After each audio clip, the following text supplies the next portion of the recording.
Excuse me. Yes. Actually मैं रास्ता भटक गई हूँ।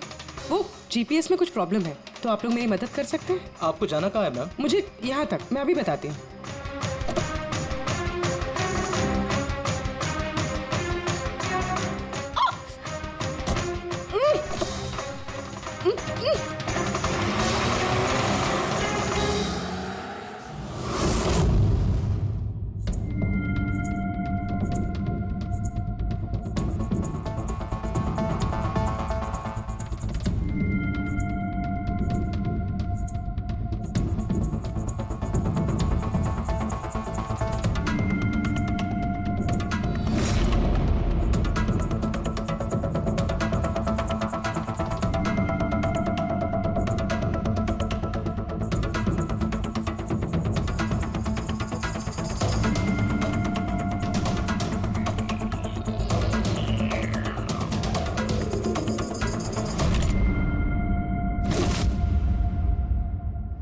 ये क्या किया तुमने?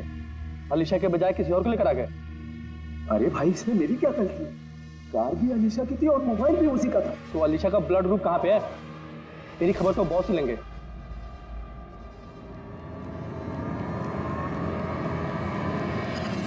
हेलो ब्यूटीफुल, मुझे ढूंढ रही थी क्या?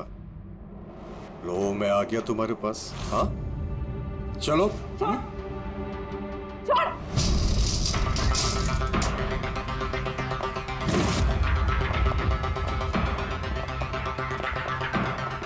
भागने की कोशिश, ब्यूटी विद ब्रेन्स। हाँ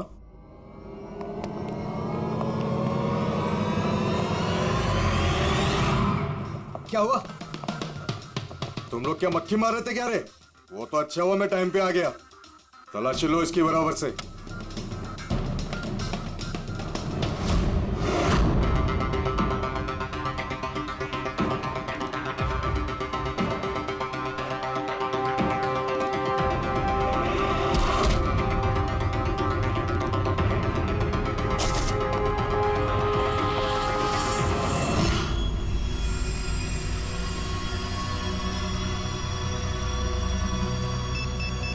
बॉस, जूते में क्या है? खुद ही देख लो।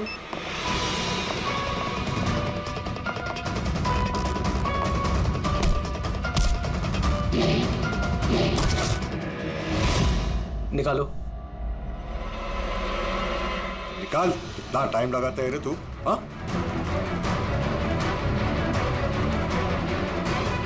ओए, क्या हुआ भाई? Tracking device.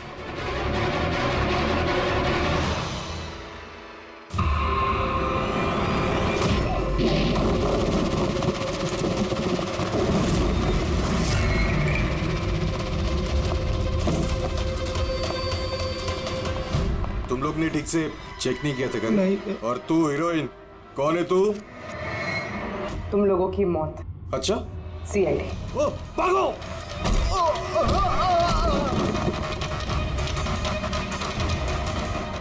पूर्वी, सर उस तरफ भागा।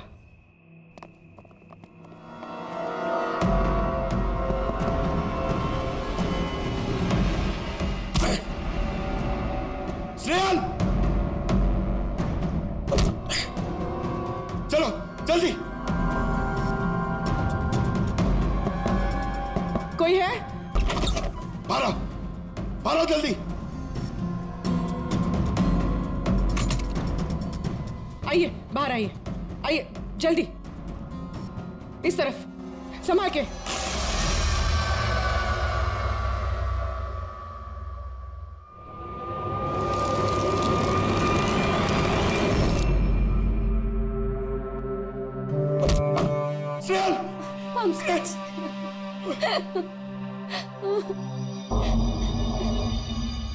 मुझे लगा मैं यहाँ से कभी निकल ही नहीं पाऊंगी। पागल, तुम कहीं नहीं होती ना, मैं तुम्हें बचा के ले जाता।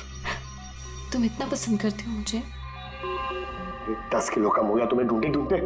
पागल, चलो चलो यहाँ से जल्दी चलो।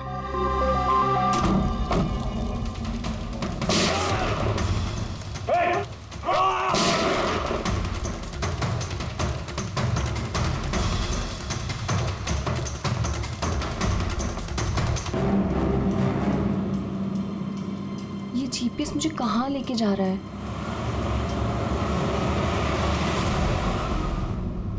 Go straight for 3 hours and you will reach your destination. अरे अभी आधा घंटा पहले तो जीपीएस ने बोला था 3 घंटे, फिर से 3 घंटे।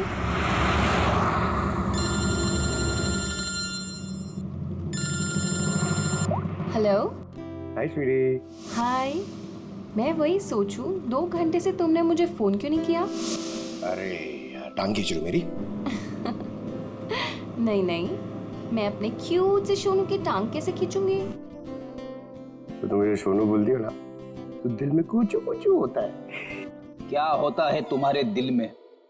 कुच्चू कुच्चू। हाँ? अरे सर ये मेरा खबरी है, इससे जरा मैं इंपॉर्टेंट इंफॉर्मेशन ले रहा हूँ। तुम्हारा खबरी? मैं भी तो देखूं। ओ स्नेहल, पंकज, ये कौन सा खबरी है जिसके बारे में मुझे नहीं पता? अरे नहीं रहने दो सर, मुझे ना मैट्रिमोनियल वेबसाइट पे मिली थी सर, अच्छी दोस्ती हुई हमारी।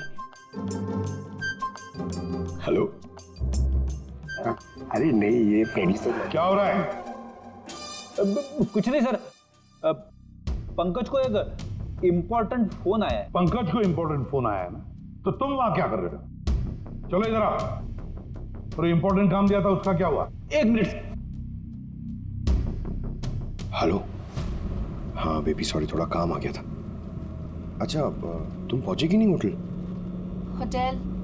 यहाँ मैं पूना तक भी नहीं पहुंची, तुम होटल की बात कर रहे हो? क्या सुबह की निकली हुई हो यार? हाँ यार, पता नहीं मैं ये जीपीएस ने मुझे कहाँ पहुंचा दिया है। मैं किसी कच्ची सड़क पर हूँ। अरे कच्ची सड़क पे क्यों जा रही हो? वो सीधा हाईवे लो ना। अरे मैं हाईवे से ही जाने वाली थी, पर जीपीएस ने दिखाया कि हाईवे पे ट्रैफिक है, सो आई थॉट शॉर्टकट ले लो। फंस गई यार। अरे तुम एक काम करो, रास्ते में कोई ना कोई होगा, उससे रास्ता पूछ लो ना। हाँ मैं किसी से पूछती हूँ। 1 मिनट होल्ड करना तुम। ओके।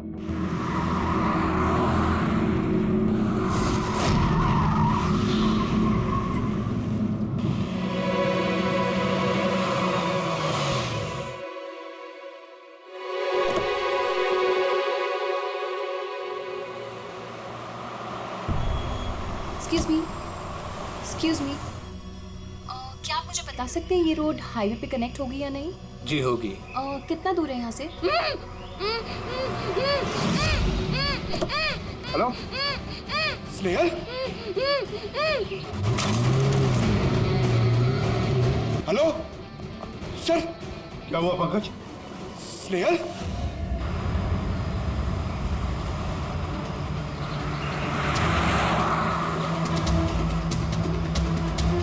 सर ये स्नेहल की गाड़ी है सर।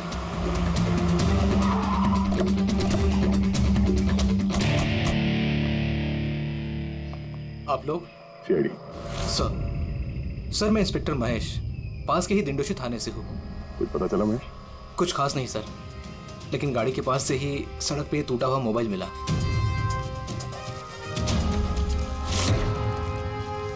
सर ये स्नेहल का है सर। तो बुरी तरह से चकनाचूर हुआ है, लगता है किसी गाड़ी से कुछ लग गया है। सर शायद मुजरिम किसी गाड़ी में आए होंगे और फिर स्नेहल को उसी गाड़ी में ले गए। सर ये लोग मेरे हाथ में एक बार आ जाए तो मैं जिंदा नहीं छोड़ूंगा। पंकज, स्नेहल की किसी के साथ कोई दुश्मनी थी क्या? सर सीधी सादी लड़की थी सर, उसकी किसी के साथ दुश्मनी नहीं थी सर। ठीक है, अब स्नेहल को जल्दी ढूंढ निकालेंगे। ये स्नेहल का बैग, पर्स, ये लैपटॉप जैसे कीमती चीज गाड़ी में ही है। सर ये जुर्म लूटपाट के इरादे से तो नहीं हुआ। मेरी समझ में एक बात नहीं आ रही है, ये स्नेहल पुणे जा रही थी तो फिर यहाँ इस रास्ते पे क्यों आए? मतलब ये रास्ता पुणे तो नहीं जाता है? जीपीएस की वजह से सर, जीपीएस उसको इस रास्ते पे ले आया। जीपीएस गलत रास्ते पे ले आया? ऐसे कैसे हो सकता है? सर एक्चुअली क्या हुआ, जीपीएस ने हाईवे पर ट्रैफिक जाम दिखाया था, इसलिए उसने ये दूसरा रास्ता ले लिया था। ओह, मतलब ये स्नेहल किसी बड़ी साजिश की शिकार हुई है। आधारी का कुछ मिला घर में? कुछ नहीं मिला और ना ही मिलने की कोई गुंजाइश है। क्यों? ऐसा क्यों कर रही है? तुमको इस गाड़ी में से कुछ अजीब सी स्मेल आ रही है? और ये केमिकल जैसे कुछ गन तो है? एग्जैक्टली, केमिकल ही है। मुजरिम ने निकलने से पहले इस गाड़ी की अच्छी खासी सफाई की है, जिम्बो कुलुक्सी नाम के केमिकल के साथ। अब इस गाड़ी में से ना तो कोई उंगली के निशान मिलेंगे और ना ही डीएनए। काम किसी प्रोफेशनल का है। सर अगर खूनी प्रोफेशनल है तो उसे ढूंढने में बहुत वक्त लग जाएगा सर। पंकज, तुम्हें कुछ वक्त के लिए भूलना होगा कि स्नेहल तुम्हारी दोस्त है, एक सीआईडी ऑफिसर की तरह सोचो। Right sir. स्नेहल की मॉम डैड, आंटी। पंकज बेटा, कुछ पता चला? आंटी आप फिक्र मत करिए, सर हमारी पूरी टीम है आंटी, हम स्नेहल को ढूंढ लेंगे। सुबह सुबह जब घर से निकली थी बहुत खुश थी, जॉब इंटरव्यू के लिए जा रही थी ना, मैंने उसे कहा भी कि पूना जा रही हो तो ट्रेन में चली जाना, मगर उसने मेरी बात नहीं मानी। ये स्नेहल पुणे जा रही है, ये कौन कौन जानता है? हम घर वालों को और उसके कुछ दोस्तों को। पुणे में कौन सी कंपनी में जा रही थी ये जॉब इंटरव्यू देने? ओके टिक, वहाँ से किसी रोहित का उसे फोन आया था। रोहित? तो आप लोगों के अलावा ये रोहित जानता था कि स्नेहल पुणे आ रही है।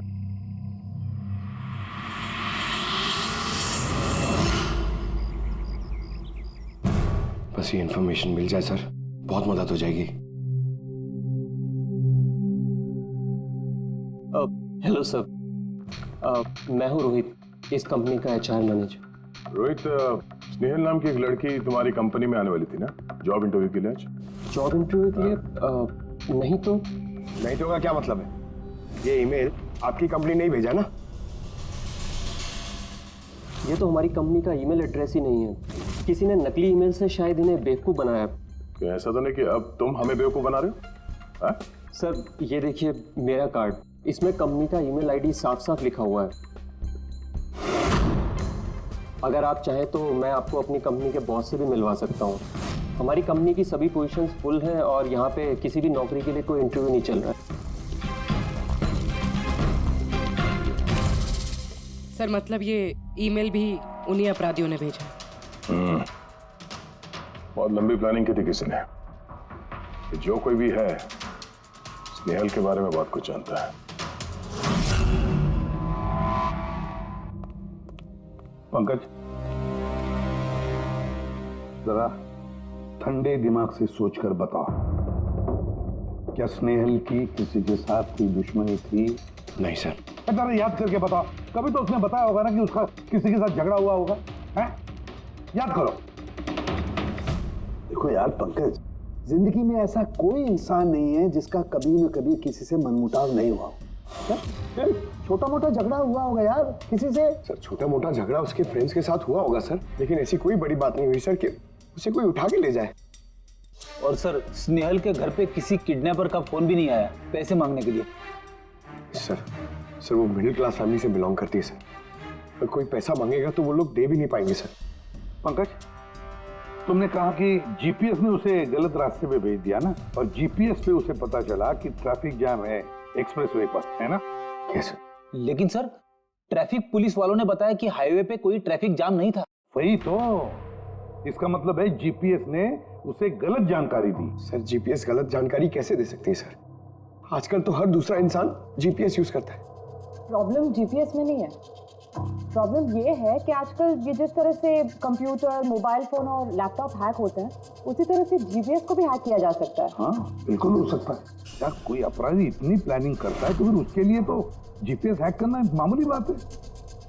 सर पिछले 6-7 महीनों में कुछ और ऐसे लोग हैं जो स्नेहल की तरह गायब हुए हैं। इनको भी गाड़ी में से किडनैप किया गया था और वो केमिकल भी छिड़का गया था गाड़ियों के अंदर ताकि सारा सबूत मिट जाए।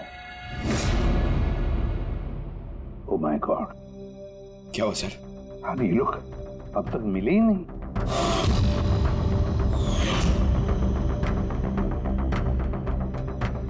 पंकज ऐसे घबराओ मत, समझे?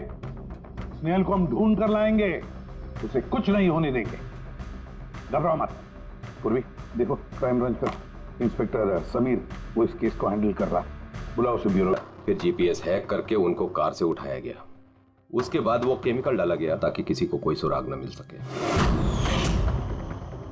समीर ये सब हमें भी पता चल चुका है, कोई नया सुराग मिला है, कुछ नई चीज जिससे हम मुजरिमों के करीब जा सके? सर पिछले महीने कुछ ऐसा ही सुराग हाथ लगा था मुझे। रुको साहब, यही रुको, यही यही।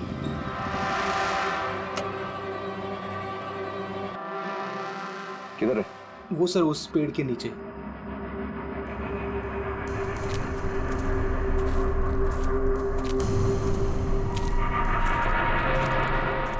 क्या हुआ? चलो। नहीं साहब, आप जाइए। अरे घबरा क्यों रहे हो? मैं हूं ना तुम्हारे साथ। नहीं साहब, मुझे बहुत डर लगता है। अच्छा वो जगह कहाँ है? वो सब वहाँ पेड़ के नीचे। ला मुझे दो।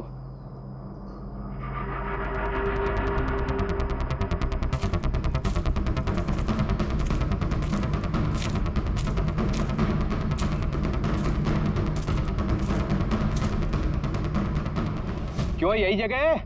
हाँ साहब।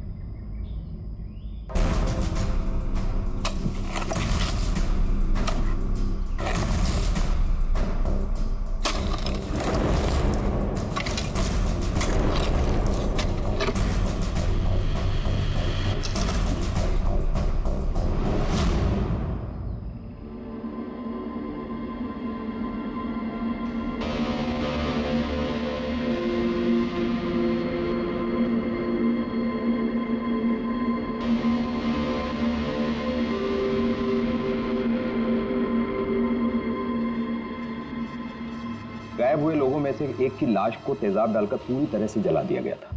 ये आपको कैसे पता चला कि मरने वाले लोग इनमें से कोई एक है? कोई और भी तो हो सकता है। डेंटल रिकॉर्ड से यह साबित हो चुका है कि वो लाश विक्टिम नंबर 4 ऋचा कुमार की है। बाकी लोग जो गायब हुए उनका क्या? नहीं सर, किसी का कुछ पता नहीं चला। और ऋचा के साथ जैसा हुआ है उसे देखकर ये लगता नहीं है कि उनमें से कोई भी जिंदा बचा होगा।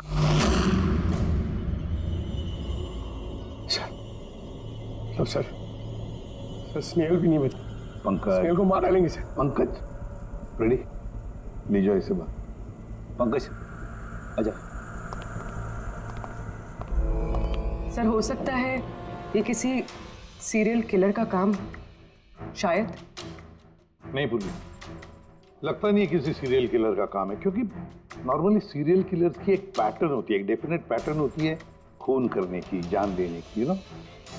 नहीं पता नहीं क्यों, पर सीरियल किलर नहीं लगता ये देखो, ये जो भी है ये तो किसी को भी मार रहा है, फिर चाहे वो लड़की हो, औरत हो या कोई मर्द हो। ये देखो ये स्टूडेंट्स है, ये स्टूडेंट है, उम्र का भी कोई लिहाज नहीं, ये कोई और ही है। ये देखो ये नताशा बेचारी, अरे ये नताशा के साथ जब ये हादसा हुआ तब उसके साथ कोई बॉयफ्रेंड भी था उसका, कुलदीप नाम है उसका।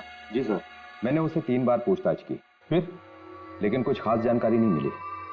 कुलदीप? सब मेरी गलती है, मुझे नताशा को उस दिन कार में अकेले छोड़ के नहीं जाना चाहिए था। सब कुछ शुरू से बताओ, पूरी बात डिटेल में। सर, नताशा MYB कंपनी में रिसेप्शनिस्ट का जॉब करती थी। तभी एक दिन अचानक उसे किसी बहुत बड़ी कंपनी से अच्छा जॉब ऑफर आया। सर एक मिनट।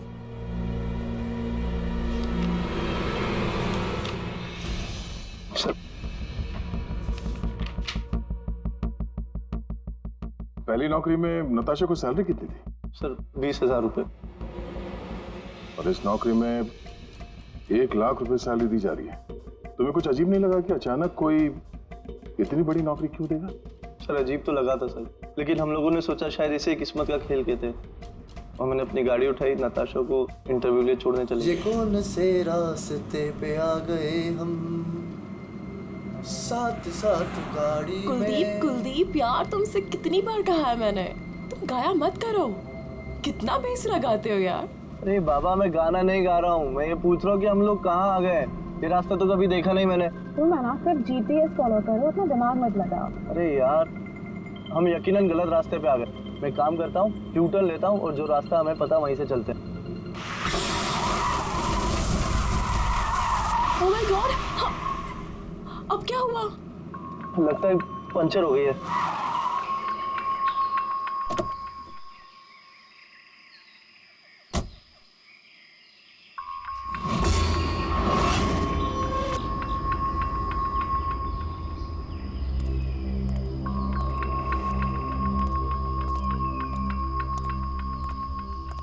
ओह नो यार, दोनों टायर पंचर हो गए। एक होता तो बदल देता। अब क्या करें यार, यहाँ टैक्सी ऑटो कुछ नहीं मिलेगा। भैया भैया भैया, एक मिनट, यहाँ आसपास के मैकेनिक मिलेगा क्या? हाँ है ना, आगे 2 किलोमीटर आगे पे ही है। क्या हुआ, पंचर हो गया क्या? हाँ यार, मुझे छोड़ दोगे वहाँ तक? छोड़ तो दूंगा, लेकिन 50 रुपए लूंगा। अरे 100 ले लेना यार, चलो। अरे कुलदीप, तुम मुझे अकेला छोड़ के जा रहे हो? मैं बस यूं गया और यूं आया, ठीक है? मुझे तुम्हारे साथ आना ही नहीं चाहिए था। लव यू जान। 10 मिनट तुम अंदर बैठो, बाहर मत निकलना। मैं बस यूं गया और यूं आया। चलो चलो। उसने मुझे कहा भी था उसको अकेला छोड़ के ना जाऊं मैं। आज मैंने उसकी बात सुन ली होती। उसके बाद मैकेनिक को लेके तुम वहां पहुंचे और वहां पे नताशा नहीं थी? नहीं सर। सर, ये बाइक वाला मिला हुआ लोगों के साथ। हो सकता है। तुमने उस बाइकर का चेहरा देखा, कुछ याद है? नहीं सर, उसने हेलमेट पहना था। अच्छा, वो बाइक का नंबर याद है? नहीं सर, उस समय सिर्फ मुझे नताशा को इंटरव्यू में छोड़ने की जल्दी थी, इसलिए नहीं देख पाया। अच्छा, ये नताशा कोई डायरी वायरी कुछ लिखती थी? मेरा मतलब है रोज का दिनचर्या या फिर मीटिंग्स के शेड्यूल्स। डायरी तो नहीं है, लेकिन हाँ लैपटॉप जरूर है जिसमें वो अपनी जरूरी चीजें लिखा करती थी। लाइए जरा खोलो से। पासवर्ड 20/04/1987। ये नताशा? हाँ जी सर। ये वारदात हुई थी 6 मार्च को। देखना जरा वारदात से पहले कहाँ गई थी वो, उसका शेड्यूल चेक करो।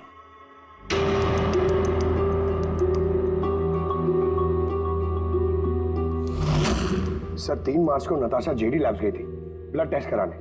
हाँ तो? सर, 1 हफ्ते पहले स्नेहल भी वहां गई थी जेडी लैब्स। इतनी बोरिंग फिल्म दिखाई तुमने मुझे, मालूम है? सर दर्द हो रहा है। हाँ, फिल्म कहीं से भी बोरिंग नहीं थी। अरे इतनी बोरिंग फिल्म थी। मुझे भूख लग रही है, चलो कुछ खा लेते हैं वहाँ पे। और नहीं, मैं कुछ नहीं खा सकती, तुम खा लो। मुझे 12 आवर्स की फास्टिंग करनी है, कल मेरा ब्लड टेस्ट है। Blood test? क्या हो गया तुमको? Relax, it's just a blood test, normal routine checkup. अरे यार, तुम डरा देती हो। Blood test? अच्छा, ब्लड टेस्ट से डर गए? अगर मुझे कुछ हो गया तब क्या करोगे तुम? तो दूसरी आ जाएगी ना? क्या दूसरी? अरे नहीं, दूसरी अरे कहाँ से? कहाँ अरे से? मारो मत यार। दूसरी? अरे यहाँ मारो मत, यहाँ पे मेरी बहुत इज्जत है। अरे I love you, I love you, I love you, I love you. तुमको कुछ नहीं होना चाहिए। हाँ, जिसका शक था वही हुआ। सभी विक्टिम्स ने गायब होने से ठीक पहले ब्लड टेस्ट करवाया था, उसी जेडी लैब से। जेडी लैब से? चलो, एक कड़ी तो मिल गई। और सर, जिन लोगों को चुना गया था उन्हें एक खास ईमेल आया था टेस्ट के कुछ दिन पहले। कैसा ईमेल? सर, ईमेल में लिखा हुआ था कि वो ये सारे टेस्ट 500 रुपए के अंदर कर सकते हैं। सर, ऐसा ईमेल तो स्नेहल को भी आया था। क्या 500 रुपए के अंदर तो आजकल एक टेस्ट भी मुश्किल से होता है। बस जरा देखो क्या टेस्ट। हाँ, देख लिया।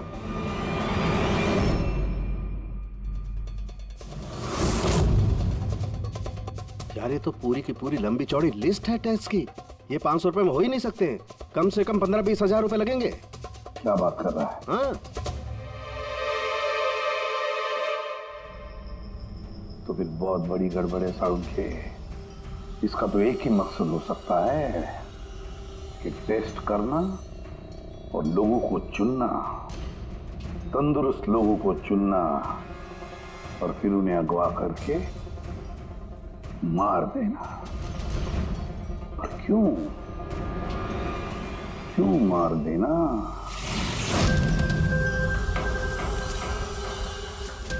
सर, आप लोगों को जरूर कोई गलतफहमी हुई है। 500 रुपए में ये सारे रिपोर्ट्स आ ही नहीं सकते। वही तो हम भी कह रहे हैं। इतने सारे टेस्ट 500 रुपए में कैसे हो सकते हैं? ये लैब इतनी दयालु कैसे हो गई कि इतने कम दामों में ये सारे टेस्ट करने लगी? सर, हमने ऐसी कोई मेल भेजी ही नहीं है। अच्छा, वो सब छोड़ो। सच यही बताओगे या कोई और नुस्खा आजमाना पड़ेगा हमें? 1 मिनट सर, आप इस तरह गलत इल्जाम लगाकर हमें धमका नहीं सकते। आप जिनके नाम दे रहे हैं वो लोग हमारे लैब में आए नहीं थे। ये देखिए, ये हमारे रिकॉर्ड। हम जानते वो नहीं आए थे। उनके घर वालों ने बताया कि तुम्हारे लैब से होम टेक्नीशियंस गए थे उनके घर पे ब्लड सैंपल लेने के लिए।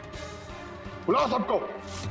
ये लिस्ट देख के बताइए, आप लोगों में से कौन इन लोगों के घर गया था ब्लड सैंपल लेने के लिए?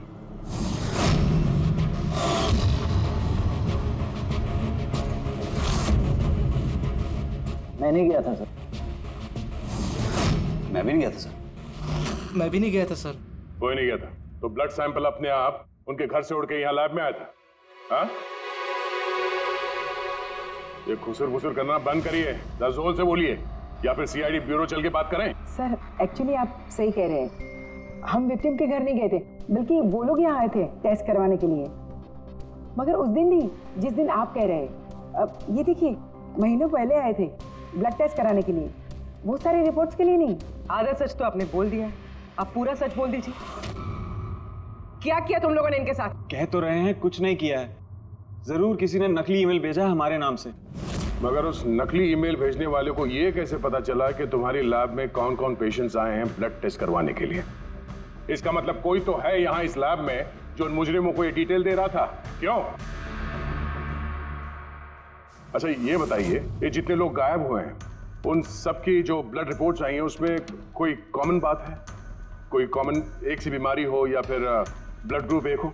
नहीं सर, कुछ भी कॉमन नहीं था, सबके ब्लड ग्रुप एकदम अलग अलग थे। कोई बीमारी भी नहीं थी। मतलब सबकी सेहत अच्छी थी?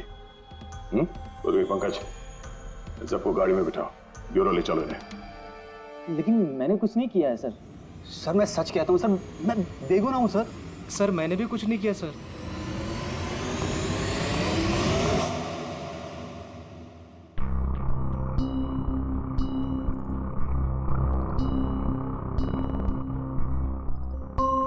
नहीं सर, इनमें से तो कोई भी नहीं है जो उस दिन घर पे ब्लड लेने के लिए आया था। आपने ठीक से देखा? हाँ, पूरा यकीन है आपको कि इनमें से कोई नहीं था?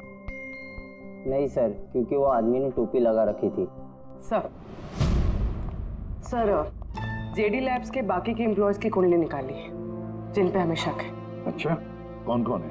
एक नहीं सर, 4 ऐसे लोग हैं जिन पे शक ही शक किया जा सकता है। अच्छा सर, सबसे पहला संतोष, इसकी बीवी 8 महीने से हॉस्पिटल में थी और इसके पास इलाज के पैसे नहीं थे। पता नहीं अचानक इसकी कौन सी लॉटरी लग गई कि इसने सारे पैसे देकर अपनी बीवी का इलाज कर लिया। अच्छा। और सर ये दूसरा जतिन है, 8 महीने पहले जेडी लैब पे इसकी नौकरी लगी हुई थी और ये सारे हादसे शुरू हुए 7 महीने पहले। मतलब इसके नौकरी ज्वाइन करते ही ये सारे हादसे शुरू हो गए।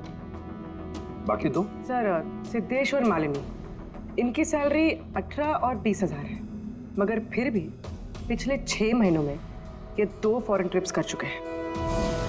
अच्छा, संतोष, जतिन, सिद्धेश और मालिनी, लगता है फिर से जेडी लैब्स जाना पड़ेगा। हाँ, मैं गया था यूरोप छुट्टियां मनाने के लिए, लेकिन वो पैसा किसी गलत काम से नहीं आया था। मेरे चाचा मेरे लिए 25 लाख रुपए छोड़ के गए थे अपनी वसीयत से। और मालिनी जी, आप भी यूरोप घुमाई, तो आपके लिए भी कोई वसीयत में कोई छोड़ गया था क्या कुछ? नहीं सर, दरअसल मैं सिद्धेश के साथ ही गई थी। सिद्धेश के साथ? एक्चुअली मालिनी और मैं एक दूसरे से बहुत प्यार करते हैं। ओह, लव स्टोरी। हाँ, मैंने अपनी बीवी का इलाज करवाया, मगर कोई गलत काम करके नहीं, उसके जेवर बेचकर। और तो और मेरा तो घर भी गिरवी पड़ा हुआ है, अगर आप चाहें तो मैं उसके पेपर भी दिखा सकता हूँ आपको। हाँ सर, संतोष तो सुबह से शाम तक ऑफिस में ही रहता है, ये कब जाएगा किसी का ब्लड सैंपल लेने? और जतिन? जतिन तो बहुत कम ऑफिस आता है, तभी आता है जब कोई जरूरी काम हो। अच्छा, तो तब ये हमारा आदमी हो सकता है। कि जतिन कहाँ मिलेगा?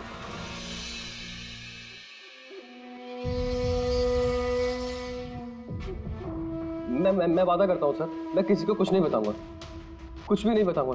ये कस्में वादे सिर्फ फिल्मों में अच्छे लगते हैं, समझे? हमारे काम के नियम तो पता है ना तुम्हें? सर मैं ये शहर छोड़ के चला जाऊंगा सर, मैं देश ही छोड़ दूंगा, वो मुझे कभी ढूंढ नहीं पाएंगे सर प्लीज सर। जतिन, अपना और हमारा वक्त बर्बाद मत करो। जब जिसकी आंख बंद होनी है तो वो तो होनी ही है, समझे?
जतिन,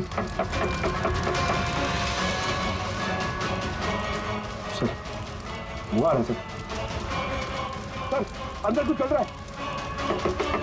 जतिन, जतिन, बोलो। जतिन, क्या हुआ? हाँ तो ठीक हो? किसने किया ये? किसके लिए काम करते हो तुम? बोलो। वो आँख सब देख सकती है, हाँ? सब कुछ देख सकती है।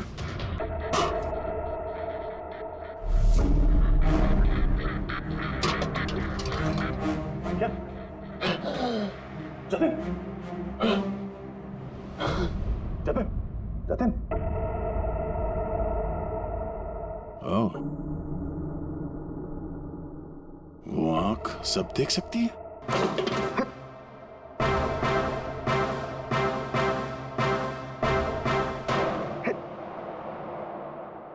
सर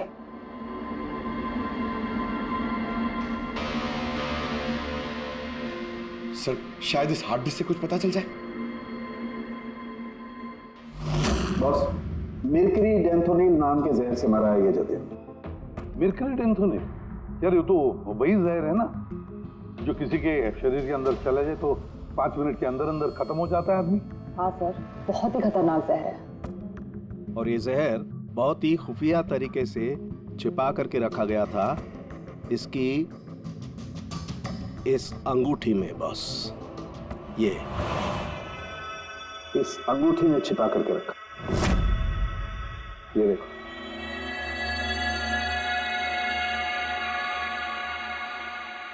ये देख रहे हो?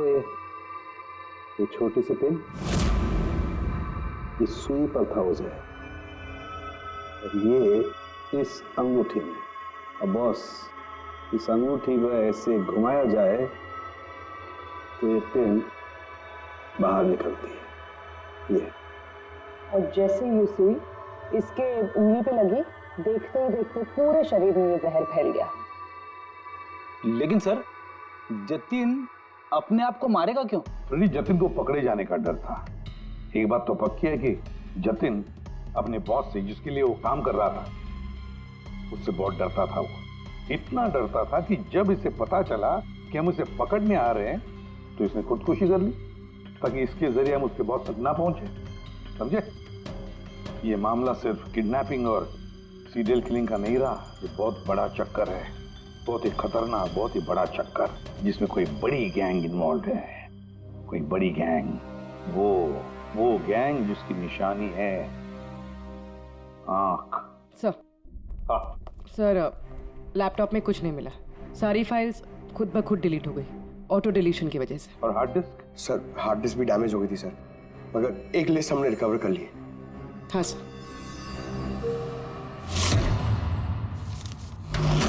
अरे इसमें तो 100 से भी ज्यादा नाम है। सर स्नेहल के साथ और जितने भी लोग गायब हुए थे सर, सब उस लिस्ट में। मगर सर किसी को भी कोई बीमारी नहीं है। जरूर ये लिस्ट जतिन ने जीडी लैब में से चुरा कर अपने बॉस को दे दी। पर कौन हो सकता है इस लिस्ट में से जिसकी मौत का नंबर आ गया है? कौन हो सकता है? एक काम करो, इसमें जितने भी नाम हैं, जितने भी लोग, इन सबको फोन करो, सतर्क करो उनको बोलो उनकी जान को खतरा है।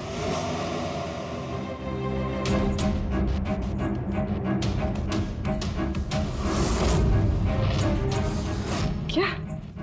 अरे नहीं, मैं मजाक नहीं कर रही, मैं वाकई सीआईडी से बोल रही। आपकी जान को खतरा है, इसलिए जब तक हम ना कहें आप प्लीज घर से बाहर मत निकलिए।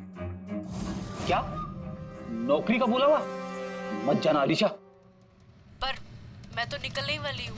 नहीं, घर से मत निकलना। Alisha, Alisha, hello hello hello Alisha. क्या हुआ फ्रेडी? हेलो फ्रेडी, क्या हुआ? सर, अलीशा नाम की एक लड़की को नौकरी के लिए इंटरव्यू का बुलावा आया था। अब उसका फोन बंद आ रहा है सर।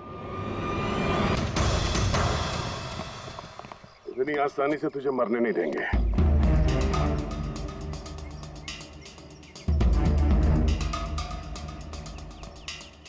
बोलो, वो क्या रहा था यहाँ पे? किसके कहने पे कर रहे थे तुम ये सब? हम जिसके लिए काम करते हैं ना, तुम उसके बारे में कभी जान नहीं सकते। उसकी आंखें तुम्हें देख सकती है, लेकिन तुम उसे कभी नहीं देख सकते। हम नहीं देख सकते? हाँ,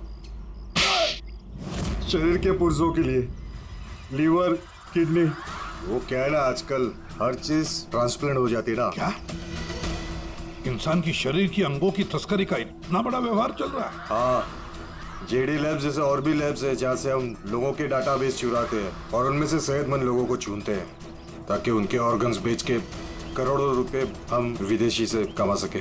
किन विदेशियों को? किन विदेशियों को? दुनिया भर के विदेशी एक खास वेबसाइट पर आते हैं जहाँ पे इंसान के शरीर की अलग अलग पुर्जों की नीलामी होती है। एक बार पैसे हमारे अकाउंट में आ जाए तो क्लाइंट के ब्लड ग्रुप वाले इंसान को हम ढूंढते हैं उस लिस्ट में से। उसके बाद उनको 500 रुपए का टेस्ट वाला मैसेज भेजते हो ताकि ये पता कर सको कि उनका गुर्दा, लीवर या फिर दिल तुम्हारे क्लाइंट से मैच होता है या नहीं। हा? बिल्कुल ठीक। मैच होने के बाद हम उसे इंटरव्यू के लिए बुलाते हैं, ठीक उसी तरह जैसे मकड़ी एक मक्खी को लालच के जाल में फंसाती है। इतना सब कुछ करने के बाद भी इतनी बेशर्मी से हंस रहा? अपने किए पे जरा भी शर्मिंदा या पछतावा नहीं हो रहा तुम्हें? हंसी तो मुझे तुम लोगों पे आ रही है सीआईडी। मुझे पकड़ने से तुम्हें क्या लग रहा है? तुमने बहुत बड़ा तीर मार लिया। हमारे इसे ऑर्गन गैंग को पकड़ना ऐसा है जैसे समुंदर में से एक लोटा पानी निकालना। अच्छा, पहले ये बता तेरा बाप कौन है? मारो मुझे।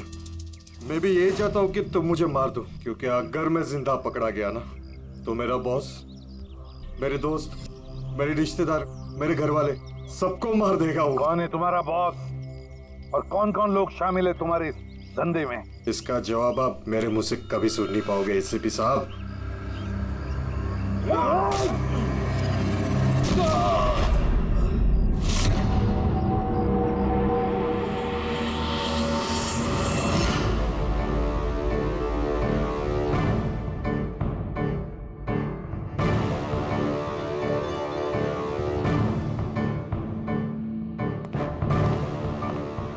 बॉस, एक बुरी खबर है।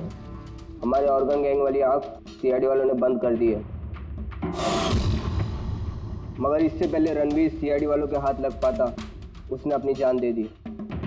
सीआईडी वालों ने हमारी 1000 में से एक आंख बंद कर भी दी तो क्या? वो एक आंख बंद करेंगे तो उसके जवाब में हम 100 आंखें और खोलेंगे। अब आएगा मजा खेल का।